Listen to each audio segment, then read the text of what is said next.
Kasunod ng isang season bilang head coach ng Taichung Suns, panibagong hamon ang haharapin ng former PBA coach na si Chris Gavina na muling pamumunuan ang isang Taiwanese team sa pinakabagong Regional Basketball League na the Asian Tournament. Yan ulat ni Daryl Oclares.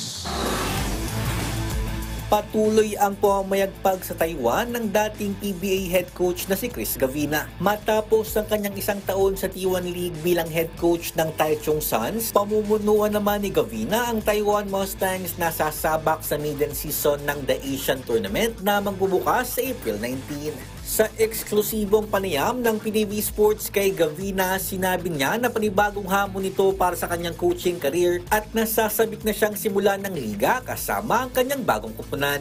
The new challenge actually was just brought upon me very fairly quickly. Actually got the offer the midnight Chinese New Year. I'm excited. I'm ready to go home from Saudi Arabia already and get to work with my team.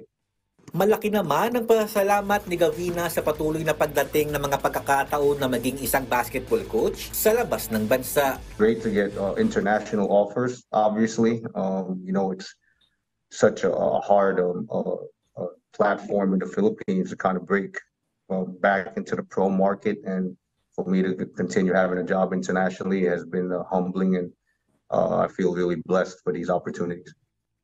Samantala, nakatakda namang maglaro sa ilalim ni Gavina ang kanyang mga dating cagers na sina Alex Cabagnot at Sean McCarthy.